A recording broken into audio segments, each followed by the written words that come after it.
Welcome to the Real Estate Pros Show, where we interview real estate investing professionals from coast to coast, as well as the service providers that serve the real estate investing industry.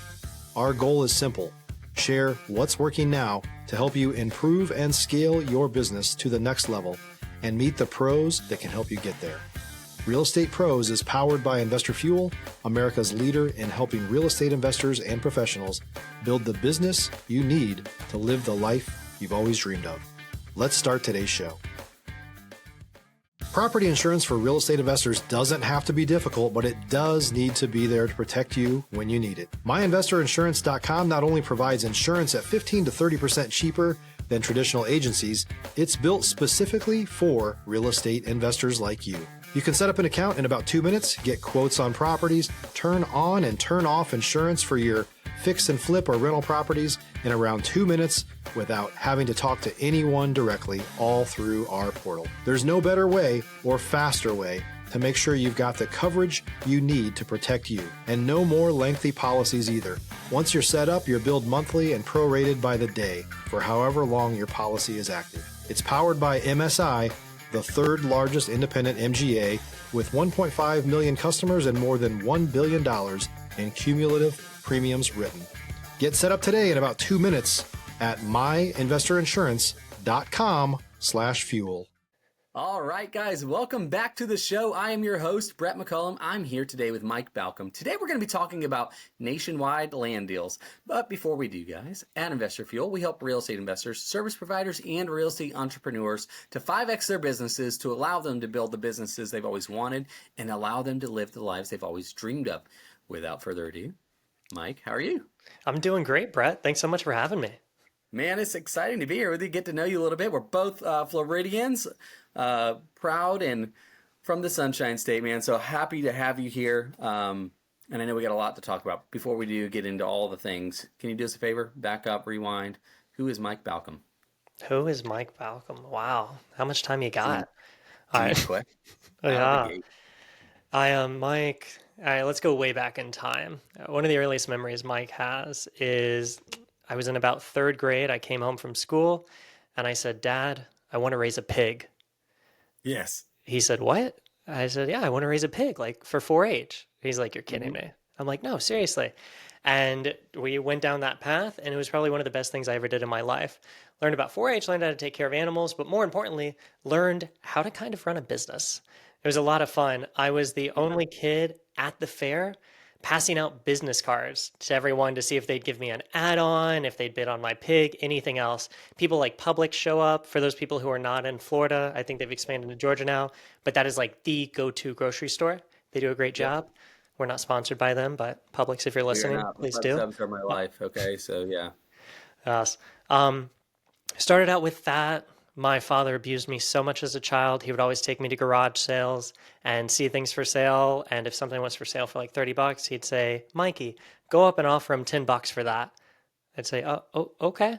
And I learned how to negotiate at a very young age. It was a lot of fun.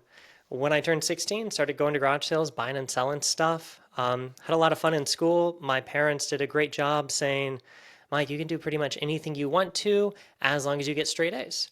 And I said, okay. And I got straight A's, graduated when I was 18. I thought, this is great. I'm free. Nothing at all good you can really do at 18. I could go to war. Didn't really want to sign up for the Army, but thank you for everyone who has. I could sign contracts, be held legally liable. I could go to prison and meet Bubba. Nothing good going on. And then I thought, you can gamble. Can't gamble till you're 21. But in the state of Florida, you can play poker at the age of 18 because they don't view it as gambling. Yeah, so I became a card shark. I started playing poker for a living, started getting really good at it, learned about pot odds, implied odds, positioning, everything you really need to know to be great at being a poker player. And I did that. I got a 4-8 to college for academics, would go to the poker room, go to class, back to the poker room. It was great, raised enough money to buy my first house in cash. During that time, everybody I sit with at the table, we're always talking about investments, different things, and they say, you should really get into real estate. That's how you build long-term wealth.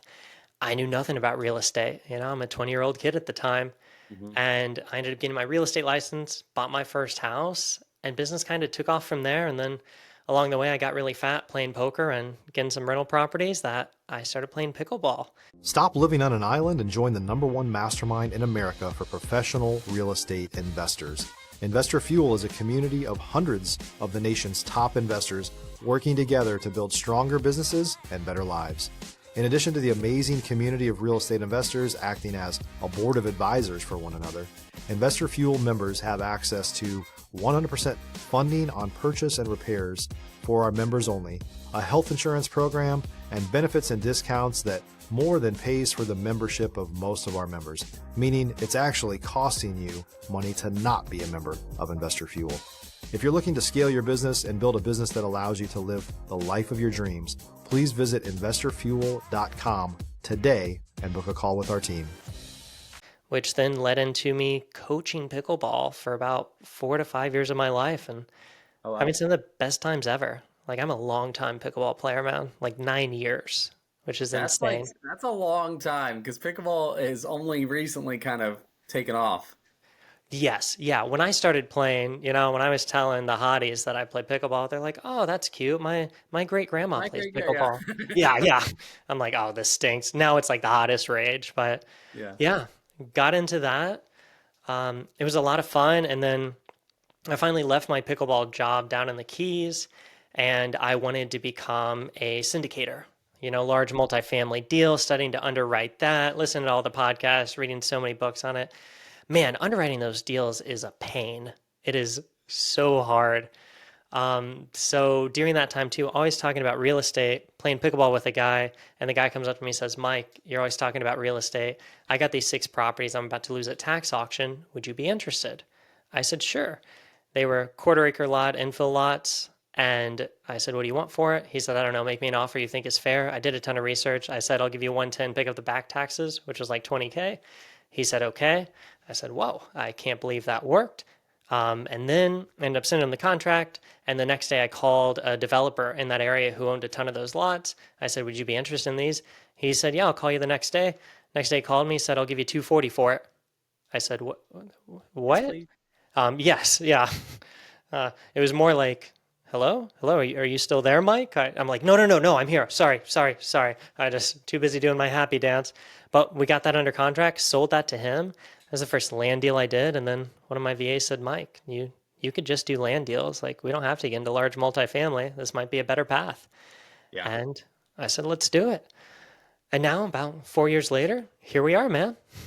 Wow, dude. That's awesome. All right, so let's do the backup here. Let's go back to 4-H, Mike. Okay. I do believe that a lot of our upbringing shapes into a lot of who we are, right? 4-H, I mean, and I don't know how much of because they don't really have 4-H anymore. How old are you, Mike? I am now 31. 31. So I'm 38 this weekend. And yeah, I think they got away from that. I mean, geez, dude, it's like, at least here in Florida, I know that we got, like, it wasn't even in the school when I was graduating high school. So that was 2005. So yeah, I feel like if people don't know what it is, can you give them like the 50,000 foot view of what 4-H was? Absolutely. So 4-H at the 50,000 foot view is really like Future Farmers of America. Yep. Teaching people how to be responsible, how to take care of animals, and then slowly but surely a little bit like the economics around that.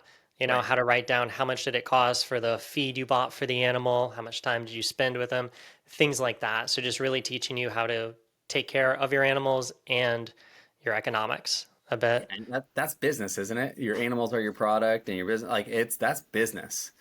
Yes.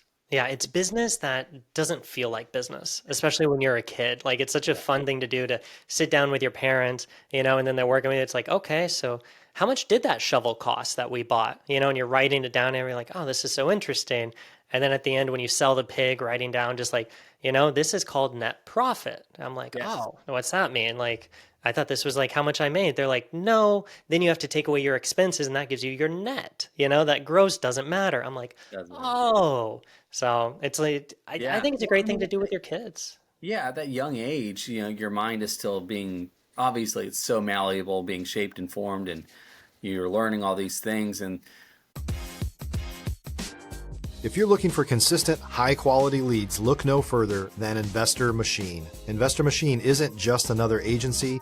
It's the most sophisticated, data-driven lead generation company on the planet for real estate investors, and serves the role of being not just a lead generator for your business, but a marketing partner that is helping you achieve your goals along the way. Go to investormachine.com to learn more and schedule a call with our team today.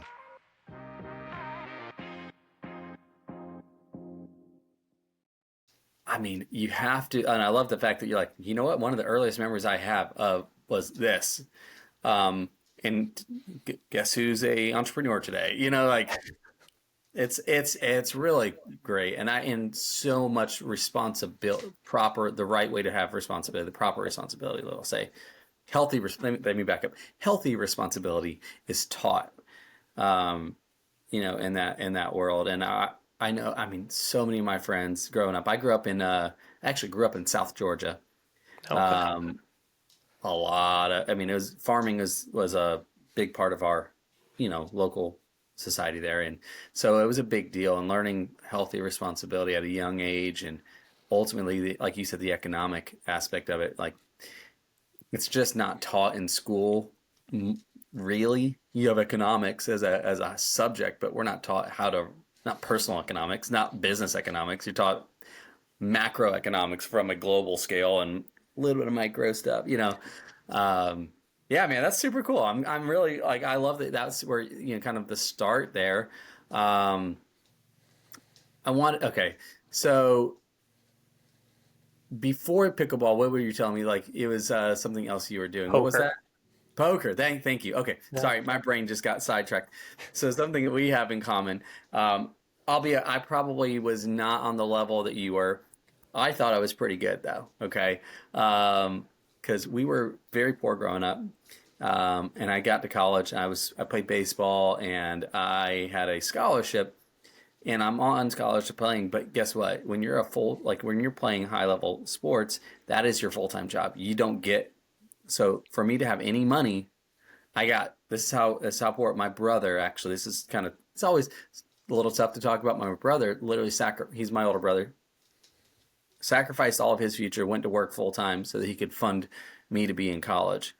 Wow. And the little bit that he could save, so he had $50 a month that he sent me. And I took that $50 and I wasn't gambling it for funsies.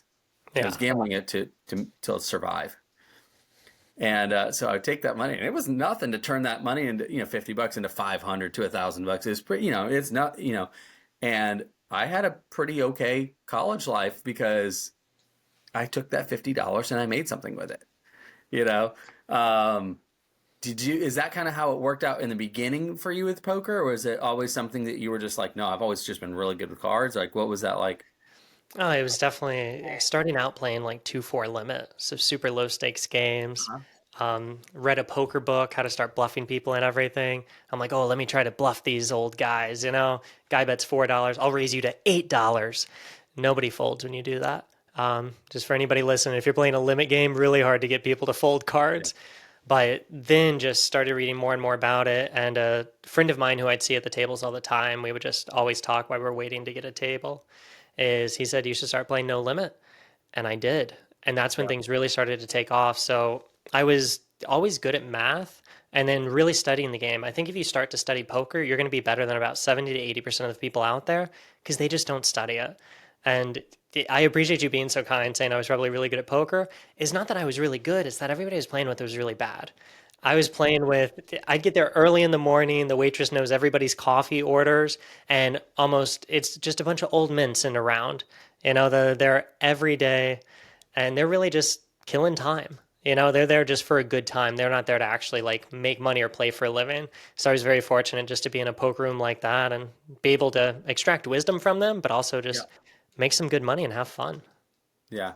Yeah. My strategy was less the knowledge of the game and much more the psychology. Yeah, You mental know, warfare. reading people, you know, learning like how quickly can I read the room, you Yeah, know, and like I was always like, all right, I need about three hands, and I think I'll be okay. You know, that's kind of how I would play it, and I would do a couple different things, you know, in the beginning, like If you're a new or newer real estate investor looking to launch or grow your real estate investing business, please check out Investor Fuel Club. It's a coaching community, but unlike anything you've ever seen before. And you can actually partner with members of our mastermind from coast to coast on deals right in your market. There's no better opportunity to build a consistent business than to literally partner with pros to help you avoid costly mistakes, avoid the need for capital to do deals, and help you eliminate your fears as you're starting your business. Learn more about Investor Fuel Club at investorfuel.com/club. A lot of just different kind of strategies, like just to see reactions, and then go from there and play the game. But that was how I survived college, man. Like it was poker, and obviously I owe my brother a debt of gratitude on that, because he eventually was able to, like, it didn't take real long. Once I figured that out, I was like, that can't happen. You need to stop and get in. You need a future too, because I didn't know who was doing that. By the way, I found out later. I just thought my parents were sending me money. So that was like a massive, like, punch in the gut when I found out my brother did that for me. But he was trying to fund the dream of his baby brother, making it to play pro baseball, and it was such a, it's still like, all these years later, it's still like, it's heavy. I owe him so much. But anyway, fast forward, you're into pickleball before everybody else in the world. Did I hear you say correctly you were in the Keys doing that, or? Yeah, so I got pretty good at pickleball pretty quickly, and about 6 months into it, somebody asked me to coach them. Thought, how hard could it be? I did a little bit of gymnastics coaching when I was growing up, and quickly one person became 3 people, and about a month into it, I was coaching 40 people a week. Had a blast with it. Pickleball Global asked me to work for them. US Open Pickleball Academy asked me to work for them. I was having a lot of fun coaching, got a small thing of rentals at the time, and life was just good. And then Ocean Reef Club in North Key Largo asked me if I would actually be their head pickleball pro and really help launch their pickleball program. And I said, sure thing. So I ended up down there in the Keys for about 3 years, having best time ever. Yeah. Dude, that's super cool. It's just funny because now it's all the rage, and it's not 80-year-old men out there every day. And like, I will say this, I got to be completely transparent. So I like I said, I played collegiate level baseball. I think I consider myself a good athlete. I think I'm pretty good at most sports, pick them up fairly easily. At least I compete, and like I'll step out there and I can compete. I may not be the best, but at least we'll have fun. The first time I stepped out to play pickleball, I'm like, and I played tennis a bit, and again, compete. I'm not great, but like it's eye-hand coordination, basic, athletic movement, right? Do you know how much? I did not know how much technique was involved in pickleball. I just thought it's eye-hand, hit the paddle to the ball and get it over the net, and you'll be fine, dude. I will be fine. We're good. It was humbling. It was humbling because I get out there and I'm like, it isn't that simple. There is a lot of technique. There's a lot, and when you're used to playing sports at a high level, you want to be good at it. So when you come in there and you're like, I'm not good at it, I was mad. I'm not going to lie. I walked off the first time I played, I walked off the court like, this is the stupidest game I've ever done. But then I was in my head and I was like, Mike, I'm not kidding you. I was like, I'm going to freaking dominate this thing and I'm going to get good at it, and I never did commit myself like I should, but no, again, today I will compete. I wouldn't to a pro, like I would not come up and be like, yeah, I want to play you. No, I don't. I don't want to play you. Actually, I would rather still be friends with you. So, yeah, that's super cool, man. Thanks for sharing that. When you said you had a couple of rental properties at the time during that, is that correct? Yes. So were you already dabbling in real? Obviously, you already were, but like, how were you doing that back then? Yeah. So bought my first house in cash, thinking this is great. My father grew up as like a Dave Ramsey guy. It's like, oh, debt is bad. You want no debt. Let me buy this in cash. Oh, what a stupid decision. Definitely should have financed that on like 4 other properties as all rentals, but you don't know anything at that age. Yeah. Lived in the master, rented the other 2 rooms out to 3 of my college friends. Horrible mistake. We're not great friends anymore, naturally. Typically how it goes. Then at the time, another house went up for sale on my street, And then about 2 weeks later, it went up for rent. And I'm like, this is so odd. So I knocked on their door and I just said, hey, what's going on? And at the time, I'm just a real estate agent. I'm like 22 years old now. And I'm calling like FSBOs and expired listings every day to try to just get listings. I go up there and they explain the situation. Grandma passed away. Grandpa lives here. They want to move grandpa up to Alabama with the rest of the family, but they cannot get a mortgage to get a bigger house there unless they sell this or are able to rent it out. And I said, oh, all right, I might be able to help here. Went back to the drawing board, went back to him and I said, hey, would you entertain a lease with an option to buy? And what I actually ended up doing was a subject to on that property without having any idea what a subject to was. I thought I was a genius. And sure enough, like 3-4 years later, PACE comes out of nowhere and just everybody knows about subject to now. But yeah, structured it that way. That was good. Ended up getting into another rental property as a mortgage. And then I just had a small little portfolio going. And what I would do is the two that I were not living in, I would rent those out on year leases. And then the other one that I was in, I would live in the master and Airbnb the other two rooms and meet strangers from all over the world every day and just absolutely loved it, having the time of my life. That's so cool. No, all right. That's really great. Man, you just were taking action every step of the way and doing things that I think it's really, really commendable. You do this land deal. It's a massive deal, and there's something about doing big deals that changes the chemistry in your brain to go, I want to do more big deals. Yes. I know for me in my wholesale business, we were it probably was, I'm not exaggerating, maybe 3 full years where our average assignment fee was probably $7,000. And if you do $7,000 deals, like that's 70 grand, that's still a lot of money. It is. And no, not taking anything away from that. But the first time I did a deal that was a bigger deal was, I think it was like $35,000 deal. And I had this shift in my brain. I was like, we can do bigger deals. This is actually, I don't know. So let me back up. Sorry. I think people, when they're first starting out in the wholesale world, until they get that first check in, it's still just theory. Like I hear Mike doing it. I heard that Brett can do it. I listen to these podcasts, they can do it. But I haven't crossed the finish line yet. And then you do your first deal. Mine was a smaller deal. My first one was a $10,000 deal, but we split. It was 50-50 as a JV. And that was what I thought my reality was $5K, $7K, $5K. That was it. I didn't think there was more until I did a big one. And I was like, oh, man. Like, there's more, was that kind of what happened with the land thing for you? Was it this like, oh, crap. This is there's more, or what was the brain shift there? Yeah, it was interesting because it was a little double-edged sword. So part of it was like, holy cow, like this is the biggest spread I ever got on anything I've ever done in my life. The other part of it though was, this is just luck, like this isn't an actual thing. Like it wasn't proof of concept to me, but it's also too because this one kind of fell into my lap. Like this wasn't even a business I was running at the time. Sure, yeah. So, and then I was very fortunate. One of the VAs who I had at that time, we're always looking for different side hustles, things like that. And he did some research. He's like, there's some guru programs that can teach you how to do this. And I'm like, really? Like you can actually do this as a business? And I knew about house wholesaling.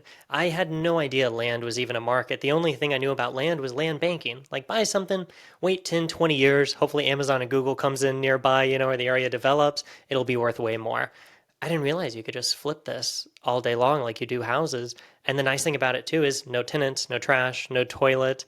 And a lot of times you're able to find people in great situations because they're able to actually make 10x on their money from what they bought the land for. Yep. And you're still able to get it at a good price and dispo it and double your money a lot of times. Yeah. There's no emotional attachment to it either for most people. Correct. Whereas a home has sentimental value and all the other things that come along with it. And there's just, again, back to the psychology thing we were just talking about. I was like, there's the psychology of sales in land is just different. People are not, just take it off my hands. Like, I don't want it. I'm not doing it. What am I doing with it? Yes. Yeah, that's cool, man. So what does business today look like for you? Oh, chaos. No. Yeah, business growing pains, but great growing pains.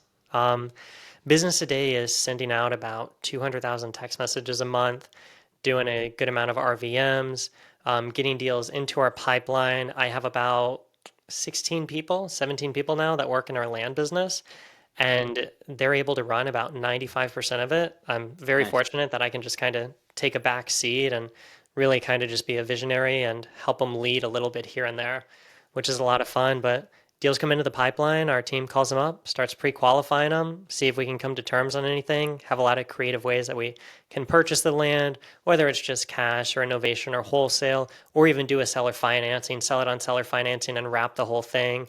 We've just got into a lot of different strategies, whether we're chopping up the land and doing a subdivide, whether it has some title issues, somebody's only a third owner. Can we go about taking it through probate or doing a partition sale, cleaning that up? So Yeah. we just, we've been growing it over the last 4 years. I guess it's something I never really thought of before, but you said you really like how I just take action on things. And I guess really just in the land space, just took massive action on it. Like life is short, take action, go after it and make things happen. And I mean, you being a high level baseball player, you understand how important it is to also just keep a level head when things go wrong. Sure. And it's going to happen all the time in business. It's just the nature of the beast, Yeah. and I think a lot of the experience I've had too just helps me keep a level head. So if that lawsuit does come in, if that deal you thought was great, but the seller ended up being a scammer, they don't even own the land or anything else goes wrong, it's just how to keep your head on straight and move forward and keep That's right. moving forward with setbacks. Yeah.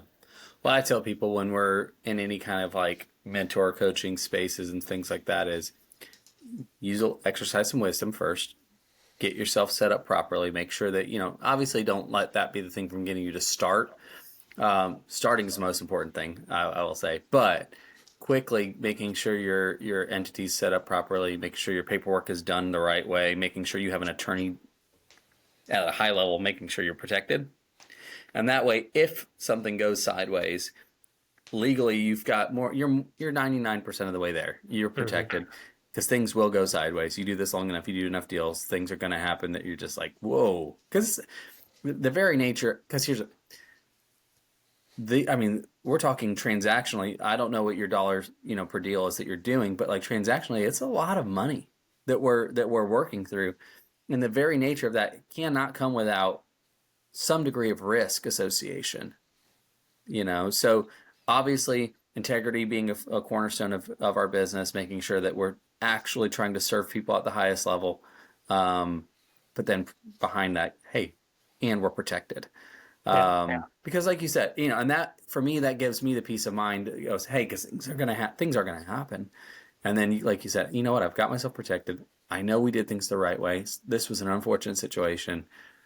How do we make it right as a company, as a business, as a, whatever that looks like, and just move forward, take the next step. It's hard though, and to your point with baseball, you know what Hall of Fame stats are for like the hitters of the world. You know what the Hall of Fame stats are is 70% of the time they're getting out. Yeah. And those are Hall of Fame stats. Yeah, it's amazing. I mean, I'm constantly talking to the team too. It's like just go after it. Like fail. If you're not failing, you're not trying. Like I expect you to fail almost daily because that's how we Bro. grow. That's how we learn. Yeah. But People I don't get think that because they're like, if you're failing though, you're not really making anything if you're failing all the time. That is like no. And to your point, with how many you said 200,000 texts a month, is that about yes. right? Here's the base. It's even worse for your stats to the baseball metric. How many of those 200,000 texts actually land? How many of those that land actually turn into a conversation? How many of those conversations actually turn into a qualified lead? And how many of those qualified leads actually turn into a contract? How many of those contracts actually turn into a deal? Absolutely. Oh, it's pathetic if you start looking at the funnel that way.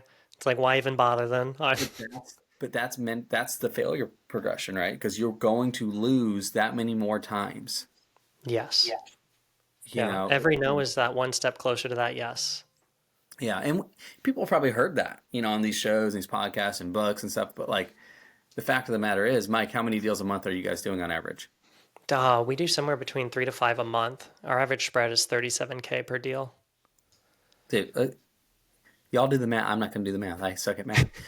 Y'all do the math, and would you send 200,000 texts out to do 37,000 times 3? Yes, you would, wouldn't you? Like, yes, you would. So it's just the mindset that you've brought to the table from, these lessons that you've had. Poker was a big one too for you, I'm sure, of like, hey, statistically speaking, you're not winning. You can't win every hand, statistically speaking. So how do you win the game? Absolutely. And where I think a lot of people make mistakes, one of the best things that poker ever taught me is poker is not about winning or losing. Poker is about making the right decision. Yeah. And you want to keep the same thing in mind in business. You might shoot out 200,000 texts this month and get 0 deals. You might shoot out 200,000 texts next month and get 40 deals out of it. That's right. It just is, did you pick a good market? Did you make the right decision? Keep moving forward, knowing you're doing things correctly. And when you don't, go back to the drawing board and see where can you improve those. Always improve every day. Yeah, just stay consistent. Show up. Man, I love that. And that's what I keep hearing from you. It's like, you just show up. You're consistent. You're doing the business. You're running the business. You're doing it. Man, I've enjoyed this a lot. Mike, I want to give people an opportunity to connect with you in some way. What would that look like? What's the best way for that to happen? Yeah, best way, my website, all my socials, all the handles and everything. It's Mike T. Balcom, Balcom, on everything. So at Mike T. Balcom, find me. You can email me, do anything. My phone number too, a Google number I have, 813-773-5631. Somebody wants to shoot me a text or something, connect. I'm happy to talk to them. I will tell you right now, man, I've given out that number a lot. Nobody ever reaches out, as we talk about taking action. Do it. Yeah, like people just don't, and I coach some people in the space. I'm very fortunate to coach who's now become a great friend, Brian and Katie. They started last year, ended up making over $500,000 in the business. And everybody else looks at them, who started coaching around the same time as them from me. And they said, I'm not as successful as them. I'm like, you're not taking action like they do. Like massive action cures everything. Like take action, get after it, make it happen. And you will. It's impossible to fail after you try 100,000 times. Yeah, no doubt. Man, that's good. And guys, if you didn't catch that, rewind it back another 2 minutes, listen to Mike again and say that. And it's not wrong. And please take advantage of the fact, Mike, we're going to put that in the show notes. And guys, take advantage of the fact that he's offering that up. There's a lot of wisdom, especially if you're considering land in any way, shape, or form. Guys, I mean, sincerely, like reach out. Okay. But Mike, man, you're the best. I appreciate you doing this, being here with me today. And thanks for your time hanging out with me. Oh, absolutely. Thanks for having me. Happy early birthday. And I look forward to us doing it again sometime. Yeah, man. Thanks so much. All right, guys, to you as well. Thank you for hanging out and spending your time. We'll see each of you guys on the next episode. Take care, everybody. Thanks for joining us for today's Real Estate Pros Show. You can learn more about the amazing benefits of the Investor Fuel Mastermind community, including surrounding yourself with hundreds of other rock stars, 100% financing for your deals, and members-only discounts from vendors you're likely already using that, as a member of Investor Fuel, will save you more than the cost of your membership. Visit investorfuel.com to learn more.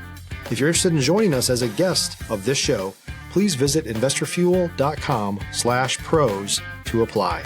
You can also check the show notes for access to free resources, how to get access to world-class lead generation, and much more. Don't forget to subscribe so you never miss another episode. Have a great day. We'll see you on the next show.